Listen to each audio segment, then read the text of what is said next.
2007 Cadillac DTS, luxury trim, I believe.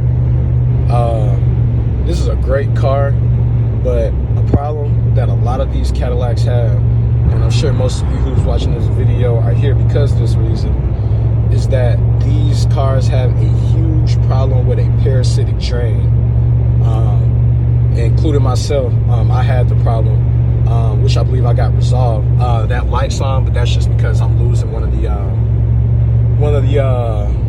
pieces for the wheel. You know, where you put your air in, the little screw for it. It just came off of there, so it's got like a little chip in there that lets you know your air pressure. I lost that, but that's nothing to worry about. But I was having a problem with a parasitic drain, and it was a pretty bad one. I mean, at first it started off, it would just die in the rain and the cold.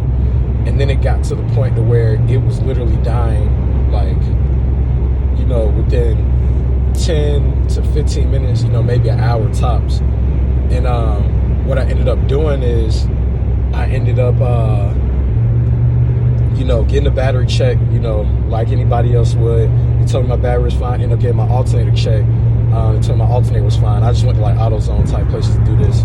Took it to like 3 or 4 different mechanics. They were just like, yeah, it's your battery, it's your alternator, there's nothing else we can do.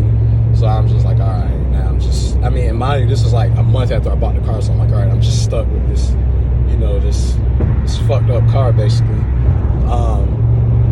So I waited, you know, I got the car like maybe September, October of 2018, and then I just kind of dealt with it. I got this portable battery charger.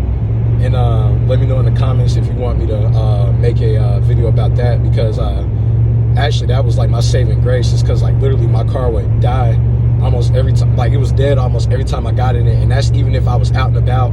I could run to the store for 10-15 minutes, come out, car's dead that quick. So I got this little battery charger to deal with it, but that wasn't necessarily a solution to the actual problem. But anyway, let me get to the solution, because you know I'm sure that's what all you people want to hear.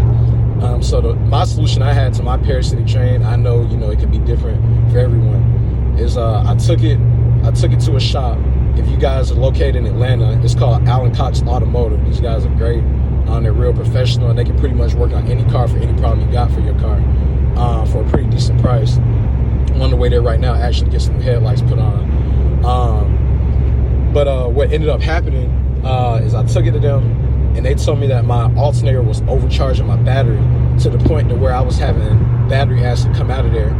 Now, whether or not that was actually the problem, I'm not too sure, because they did that and the car ran a little better. Like it wasn't dying as fast, but after I got it back from 2 to 3 days later, it was dying.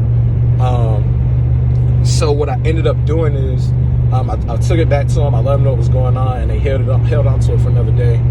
And they called me back the next day, and they told me that it was my my key ignition switch and the external electrical part behind the switch, like the whole, like everything that has to do with turning the car on, essentially, besides the starter. And they told me that that was messed up, and what was happening is even though I was cutting the car off and it appeared like it was off, internally my radio was still on, and that's what was causing that drain to happen. Now, I was kind of skeptical of that at first, just because at first the problem was only happening when it was raining or if the weather was cold. But it's been raining like the last 5 days straight. It's been cold as hell as well those last 5 days, like within 35, 40 degrees. And the car has been working just like perfectly fine, like just absolutely great. They checked on my ground wires and stuff as well, so I know it's not a ground issue, because I thought it was a ground issue as well. But they said it was that electrical part to the key ignition switch, due to the radio not being turned all the way off and just slowly draining the car battery. So for all you guys who are having that problem, I would check those two things out, the electrical key ignition switch, and then get a professional to check that alternator out and make sure it's not being overcharged.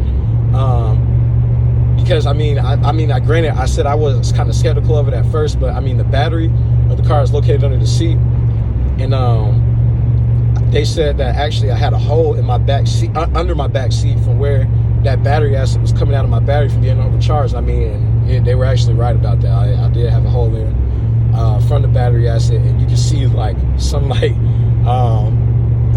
why die with battery. It's not a bad hole, but it's a hole all the same. But yeah, for all the people who are having this electrical problem, alternator and key ignition switch and the electrical components behind it, I would check that out.